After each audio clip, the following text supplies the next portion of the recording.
여러분 안녕하십니까? 9월 10일 서울경제 뉴스5 시작합니다. 코스피가 7거래일 연속 상승하며 4년 3개월 만에 역대 최고치를 갈아치웠습니다. 대주주 양도세 기준 원복에 대한 기대감이 커지고 있는 가운데 외국인 투자자의 러브콜이 거센 분위기입니다. 김효진 기자입니다. 코스피가 4년 3개월 만에 역대 최고치를 기록했습니다. 오늘 코스피는 전일 대비 1.67% 오른 3,314.53에 장을 마쳤습니다. 지난 6월 대선 직후부터 가파르게 오른 코스피는 7월 말 발표된 세제 개편안에 대한 실망감으로 한 달 넘게 박스권에서 횡보했습니다.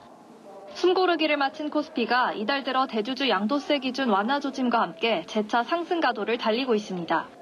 양도세를 부과하는 대주주 기준이 50억 원으로 원복될 가능성이 높게 점쳐지는 가운데 대통령은 내일 취임 100일 기자회견에서 대주주 기준에 관한 최종 입장을 밝힐 예정입니다. 장 초반과 오후 모두 외국인과 기관의 쌍끌이 매수세가 거셌습니다. 10일 외국인은 1조 3천억 원 넘게 순매수했고 기관은 9천억 원 넘게 순매수했습니다. 반면 개인은 2조 2천억 원 넘게 순매도했습니다. 대외 여건도 개선되고 있습니다. 연준의 금리 인하 가능성에 원달러 환율이 안정세를 찾아가면서 외국인 자금 유입이 늘어나고 있는 데다 AI 버블론이 해소되며 삼성전자와 SK하이닉스 등 코스피 대장주 주가가 상승하고 있습니다. 신한투자증권은 연준이 금리를 인하하지 않을지도 모른다는 우려가 해소되면서 원달러 환율이 안정된 점이 코스피 상방 요인으로 작용한다며 연준의 금리 인하 요인이 경기 침체라면 코스피 하방 요인으로 작용할 수 있다고 밝혔습니다. 미국 반도체 기업 브로드컴과 소프트웨어 기업 오라클 등이 견조한 실적을 내면서 코스피 시총 1, 2위인 삼성전자와 SK하이닉스 주가는 이틀간 각각 2%, 9% 넘게 상승했습니다.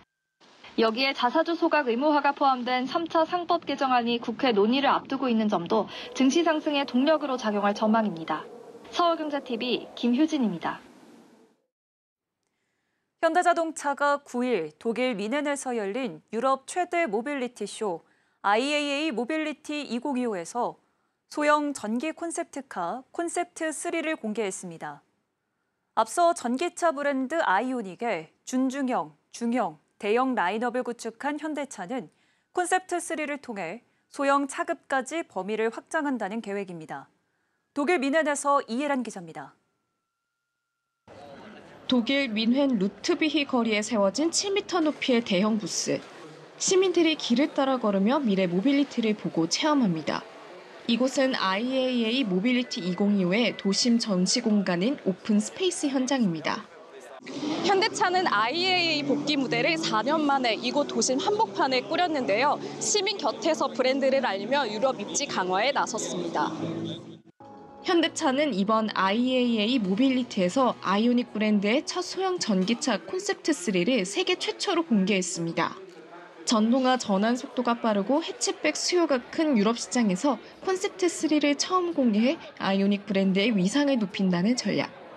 앞서 전기차 브랜드 아이오닉의 준중형, 중형, 대형 라인업을 구축한 현대차는 콘셉트 3를 통해 소형 차급까지 범위를 확장한다는 계획입니다. Hyundai is at the eve of a major product initiative and offensive in Europe, so Hyundai is about to grow in Europe. 기아도 유럽 시장을 공략할 전기차를 대거 선보였습니다. 소형 SUV EV2 콘셉트와 유럽 전용 준중형 EV4를 비롯해 전기차 7종을 한자리에 모았습니다. 특히 하반기 유럽 판매를 목표로 슬로바키아 공장에서 생산에 들어간 EV4, 내년 유럽 출시가 예정된 EV2 등 현지 맞춤형 모델이 눈길을 끌었습니다. 미국 보조금 축소로 유럽 시장의 전기차 격전지로 떠오르면서 중국 전기차 업체들의 공세와 안방을 지키려는 벤츠, BMW 등 독일 전통 강호들이 치열한 경쟁 구도를 형성한 모습. 현대차는 아이오닉 라인업을 소형 차급까지 확장하며 유럽 시장 장악에 속도를 낸다는 계획입니다. 서울경제TV 이혜란입니다. 대선이 100일가량 지난 가운데 뜨거웠던 정치 테마주들이 당락과 무관하게 단기간 내 일제히 폭락한 것으로 나타났습니다. 선거 때마다 투기성 자금이 유입되며 테마주들이 요동치는 현상에 대해 경종을 울려야 한다는 지적이 나옵니다. 권용희 기자입니다. 코스닥 상장사 4x4의 최근 주가는 1만 원 초반대를 기록하며 지난 4월 고점 대비 60% 넘게 폭락했습니다. AI 정책 관련주로 분류되며 대선 전 가파르게 올랐지만 선거라는 재료가 소멸되자 상승분을 대부분 반납했습니다. 한때 6거래일 연속 상한가를 기록하면서 3만 원을 돌파하기도 했던 주가는 얼마 못 가 차익 매물에 밀려 흘러내렸습니다. 이런 상황에서 4x4는 최근 대규모 주주 배정 유상증자를 발표하며 주가 하락세를 부추겼습니다. 공시 이후 주가는 16% 넘게 급락했습니다.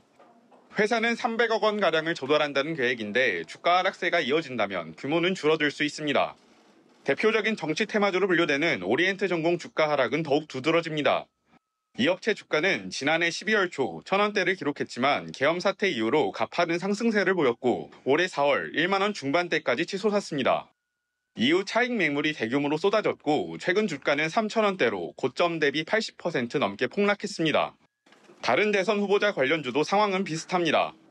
평화홀딩스는 계열사 공장이 주력 대선 후보 고향에 있다는 이유로 유력 후보 관련주로 분류되며 지난 4월 주가가 급등하기 시작했습니다. 하지만 최근 선거 이후 시장의 관심에서 멀어지면서 고점에 비해 70% 넘게 빠진 상태입니다. 투기성 자금이 유입되면서 급격하게 단기적으로 가격이 올라가는 현상들이 나타나는 거거든요. 정치 테마주 가격 상승 흐름이 장기간 유지되는 경우는 사실상 없다라고 말씀드릴 수가 있고요. 가격 상승이 나타났던 그 이전보다 훨씬 더 낮은 수준으로 떨어지는 경우들도 종종 발생합니다.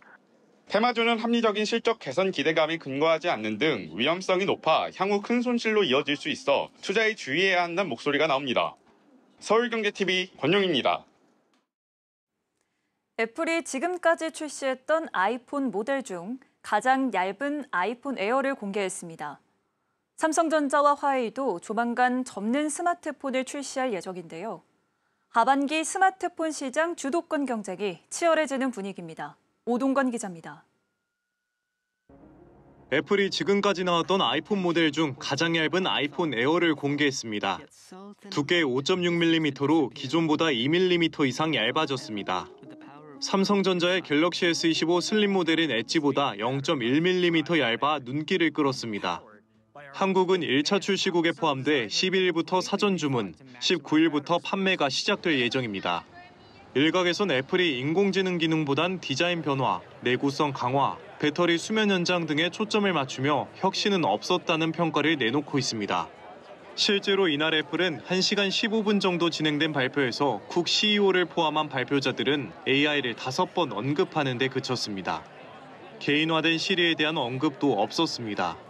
애플을 시작으로 삼성전자와 화웨이도 하반기 신작을 출시하며 스마트폰 주도권 경쟁에 뛰어들 전망입니다.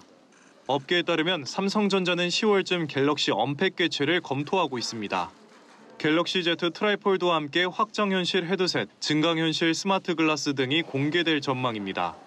갤럭시 Z 트라이폴드는 2번 접는 방식의 새로운 폴더블 폼팩터가 될 것으로 관측됩니다.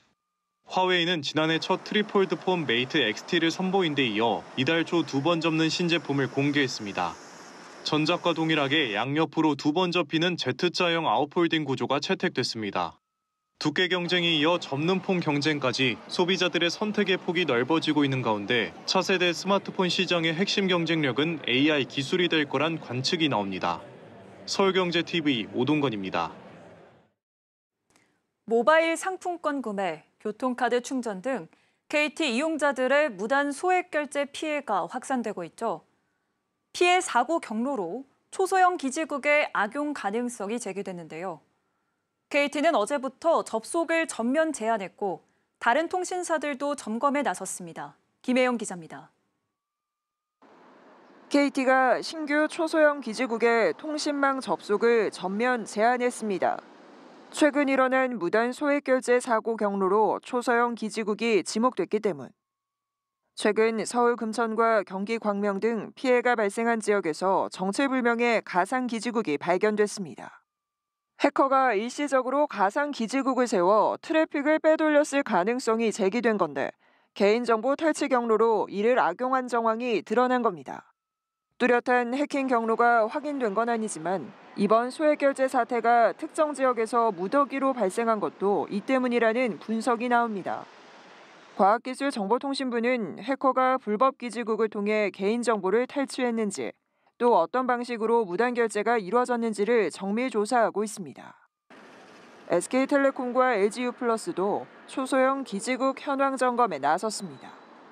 접속 제한 조치 시행 여부는 아직 결정되지 않았지만 상황을 예의주시하고 있습니다. 모바일 상품권이나 교통카드 충전 등 돈이 빠져나갔다는 KT 이용자들의 신고도 점차 늘고 있는 상황. 해킹 피해에 대한 국민적 불안감이 커진 가운데 SK텔레콤과 LG유플러스도 초소형 기지국에 대한 접속 차단에 나설지 주목됩니다. 서울경제TV 김혜영입니다. 대우건설 공사 현장에서 닷새 만에 또다시 사망사고가 발생했습니다. 정부가 건설 현장에서 사망사고가 잇따라 발생하자 면허 취소를 포함한 강도 높은 제재를 예고했는데요. 사고는 여전히 되풀이되고 있습니다. 이딴 사고에 대우건설은 전 현장의 작업을 중단하고 대책 마련에 들어갔습니다. 이지영 기자입니다. 어제 오후 3시쯤 대우건설이 시공을 맡은 경기도 시흥의 한 아파트 공사 현장에서 50대 하청업체 노동자가 사망하는 사고가 발생했습니다. 26층 옥상에서 크레인이 철제 계단 설치 작업 중 50대 근로자가 작업물 일부에 맞아 현장에서 사망한 겁니다. 불과 닷새 전인 지난 4일에도 대우건설이 시공을 맡은 울산 LNG 탱크 건설 현장에서 온열 질환이 의심되는 노동자가 쓰러져 숨진 바 있습니다. 대우건설은 오늘 대표 명의의 사과문을 내고 유가족에게 고개를 숙였습니다. 김보현 사장은 책임을 통감하고 깊이 반성한다며 현장에서 체감할 수 있는 실질적인 대책을 마련하겠다고 밝혔습니다. 외부 전문가의 특별점검, 안전관리감독자 상주, 안전보건관리자 인력 충원 등 후속 대책도 내놨습니다. 대우건설은 모든 현장 작업을 중단하고 안전관리 시스템을 원점에서 재검토한다는 방침. 정부는 산업재해와의 전쟁을 선포하며 건설 현장의 인명사고에 대해 강력한 제재를 예고했습니다. 사망사고 발생 시 건설 면허 취소, 공공입찰 제한, 과징금 부과 등 강력한 제재에 나서겠다는 겁니다. 다만 건설사들은 안전 강화의 필요성에 공감하면서도 처벌 위주의 정책엔 한계가 있다며 불법 하도급과 저가 수주 등 구조적으로 문제를 풀어야 한다고 호소하고 있습니다. 서울경제TV 이지영입니다. 올해 하반기 은행권은 대규모 과징금이 부과될 것으로 전망되면서 불안감이 커지고 있습니다. 지난해 문제가 된 ESL 불안전 판매 사건과 LTV 담합 의혹 사건 등의 결과가 비슷한 시기에 나올 것으로 예상됩니다. 대규모 과징금이 부과될 경우 자산 건전성이 크게 훼손될 수 있습니다. 이연아 기자입니다. 은행권의 최대 이슈 10조 원에 육박한 과징금 폭탄이 이르면 연말부터 시작될 것으로 전망됨에 따라 업계 내 뒤숭숭한 분위기가 번지고 있습니다. 금융당국은 지난해 초부터 금융권을 흔들었던 홍콩 HGS ELS 불안전 판매 사건 관련 과징금 부과를 앞두고 있습니다. 당국은 금융소비자보호법에 근거해 판매액의 최대 50%까지 과징금을 부과하고 자율배상 이행 여부에 따라 감경하겠다는 입장입니다.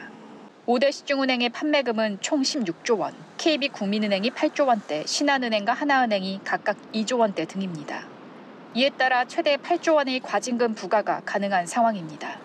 공정거래위원회가 2023년부터 조사 중인 4대 시중은행 LTV 담합 의혹 사건은 마지막 관문만을 남겨두고 있습니다.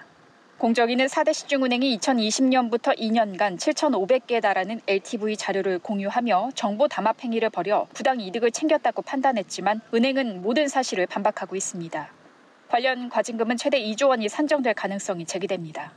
여기에 IBK 기업은행, 하나은행, 농협은행 등 은행과 증권사 15곳의 국고채 PD 담합 의혹 사건 결과도 올해 안에 나올 예정인데 조 단위 과징금 가능성이 거론됩니다.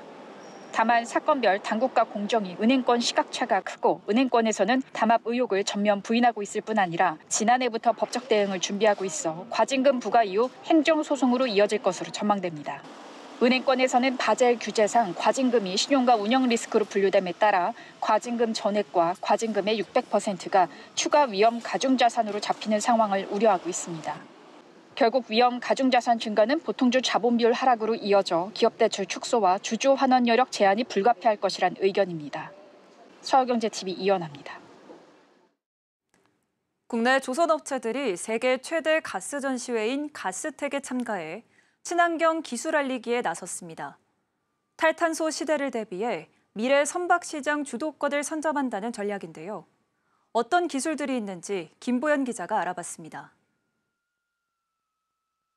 HD 현대중공업과 하나오션, 삼성중공업이 9일부터 12일까지 이탈리아 밀라노에서 열리는 가스텍 2025에 참가했습니다. 가스텍은 탈탄소 시대를 대비해 액화 천연가스, 암모니아가스 등 친환경 에너지 기술을 소개하고 조선 및 해운 산업의 발전 방안을 모색하는 세계 최대 규모의 전시회입니다. HD 현대는 HD 한국조선해양과 HD 현대중공업 등 6개 계열사가 모여 종합 부스를 꾸렸습니다. 지난해에 이어 올해도 정기선 HD현대 수석부 회장이 참석해 주요 선사 및 성급의 친환경 기술을 소개했습니다. 지속가능한 액화 천연가스 운반선과 부유식 저장 및 제기화 설비, 액화 이산화탄소 운반선 등 친환경 선박 모형을 공개했습니다. HD현대는 이번 전시회에서 액화 석유가스 운반선을 암모니아 이중연료로 개조하는 공동 개발 프로젝트를 진행하기 위해 영국 로이드 성급과 손을 잡는 등 총 36건의 행사에 참여할 계획입니다. 하나오션은 174,512엔급 무탄소 LNG 운반선 모형을 선보여 눈길을 끌었습니다. 점화에 단 한 방울의 파일럿 오일도 사용하지 않는 완전 무탄소 기술로 추진되는 이 선박은 암모니아 가스터빈을 기반으로 하는 무탄소 전기 추진선입니다. 이외에도 쇠빙 LNG 운반선, LNG 벙커링선 등과 함께 세계 최초로 건조한 부유식 LNG 생산 설비 등을 전시했습니다. 삼성중공업은 소형 모듈 원자로를 탑재한 용융염 원자로 추진 17만 4천 세제곱미터급 액화 천연가스 운반선의 기본 인증을 받을 예정입니다. 미국 성급과 라이베리아 기국으로부터 세계 첫 공인을 받는 이 운반선에는 삼성중공업과 한국원자력연구원이 개념 설계를 수행한 MSR이 추진 동력으로 사용됩니다. 핵연료와 냉각제를 일체화한 용융염을 사용함으로써 안정성과 에너지 효율을 높일 수 있을 전망입니다. 또 전시기간 노르웨이 선급으로부터 선체 크기를 최적화하고 단열 성능을 개선한 8만 세제곱미터급 액화수소 운반선 인증을, 영국 성급에서는 풍력 보조 추진 장치 탑재 LNG 운반선에 관한 인증을 받을 예정입니다. 서울경제TV 김보연입니다. 가구업체 NX가 건설 경기 침체 직격탄을 맞으며 성장의 한계를 드러내고 있습니다. 5년 연속 적자를 끊고 지난해 흑자 전환에 성공했지만 신성장 동력을 찾지 못하고 있어 위기감이 커지는 모습입니다. 이혜연 기자입니다. NX가 건설 경기 침체와 해외 사업 부진, 그리고 새로운 성장 동력 부재라는 3중고에 직면했습니다. 지난해 5년 만에 흑자 전환에 성공했지만 수익 구조가 불안정해 지속 가능성은 의문인 상황. NX는 주방 가구와 붙박이장, 인테리어 가구 등을 생산 판매하는 업체로 회사 전체 매출의 90% 가까이를 아파트 분양단지에 가구를 납품하며 거뒀습니다. 그런데 건설 경기 침체가 장기화되면서 매출 구조가 흔들리고 있는 겁니다. 실제로 올해 1분기와 2분기 매출은 각각 603억 원, 548억 원으로 전년 대비 모두 감소하며 역성장했습니다. 영업이익의 경우 앞선 2019년 약 28억 원의 영업 손실을 기록한 이후 적자가 이어져 2023년에는 70억 원 가까운 손실을 냈습니다. 지난해 영업이익 51억 원을 기록하며 적자 고리를 끊어냈지만 성장 동력이 될 새로운 먹거리가 뚜렷하지 않아 이 기조를 유지할 수 있을지는 불투명하다는 분석이 나옵니다. NX는 B2B 중심의 사업 구조가 흔들리는 상황에서 B2C 시장 공략이 시급하다는 지적에 직면해 왔습니다. 지난해 말 토탈 인테리어 기업으로 도약하겠다는 청사진을 내놓기도 했지만 뚜렷한 성과는 없는 상황. 글로벌 시장 역시 사정은 비슷합니다. NX는 2000년대 초부터 해외 진출에 나섰지만 중국, 카자흐스탄 법인을 철수한 데 이어 베트남 법인은 부진한 실적을 내고 있습니다. 베트남 법인의 지난해 매출은 10억 원으로 전년 대비 절반 가까이 줄었고 순손실은 9억 원으로 적자 폭이 확대됐습니다. NX가 B2B 의존도를 낮추고 소비자 시장에 안착하지 못하면 현재 흑자 전환은 일시적인 성적이 될 수 있는 만큼 사업 다각화와 글로벌 전략에서 돌파구 마련이 시급하다는 지적이 나옵니다. 서울경제TV 이혜연입니다. 경영난에 빠진 소상공인들의 재기를 돕는 정부 지원 사업이 있습니다. 소상공인 시장진흥공단의 희망 리턴 패키지인데요. 폐업부터 재창업까지 단계별 지원으로 위기 소상공인에게 희망을 주고 있습니다. 이수빈 기자입니다. 만성질환자를 위한 건강식품 업체를 운영하는 김진곤 씨. 올해로 창업 10년째를 맞았지만 지난해 기상이변으로 농작물 가격이 오르면서 매출이 급감했습니다. 마땅한 돌파구를 찾지 못하던 김 씨는 소진공의 희망 리턴 패키지를 통해 다시 사업을 이어갈 수 있었습니다. 희망 리턴 패키지는 경영 위기에 처한 소상공인들이 상황에 맞게 재기할 수 있도록 단계별로 지원하는 사업입니다. 폐업과 재창업 등 소상공인의 상황에 따라 컨설팅과 프로그램을 제공해 새로운 출발을 돕는 겁니다. 실제로 김 씨는 이 과정을 통해 경영 컨설팅과 온오프라인 교육, 멘토링 등을 지원받았습니다. 전문가와 함께 사업 구조를 점검하고 마케팅 전략을 새로 짜면서 매출이 회복세로 돌아섰습니다. 매출이 하락되고 사실 동종업계들도 다들 힘들어하고 그런 와중에 저도 역시도 힘들었고요. 제가 놓쳤던 부분도 많이 알려주셨고요. 그리고 앞으로 또 어떤 식으로 방향성도 제시해 주셨고 해서 참 많은 도움이 됐던 것 같아서. 특히 교육 과정은 사업 운영 경험이 많은 전문가들이 참여해 실질적으로 활용할 수 있는 지식과 전략을 제공하고 있습니다. 또 온라인 판로 개척이나 디지털 전환 등 최근 소상공인들이 필요로 하는 부분을 중점적으로 알려주고 있습니다. 폐업을 원하신다면 점포 철거비 지원이나 저희 사업정리 컨설팅 등 저희 컨설팅을 받을 수 있고요. 만약에 경영위기 소상공인이나 재창업을 원하신다 하면 저희 재기사업화 지원 사업을 지원받으실 수 있습니다. 소진공은 앞으로도 교육과 컨설팅, 자금 지원을 확대해 소상공인 재도전을 뒷받침한다는 방침. 소상공인의 경영 부담을 덜고 안정적인 재창업과 지속 가능한 성장을 돕는 데 주력하겠다는 계획입니다. 서울경제TV 이수빈입니다.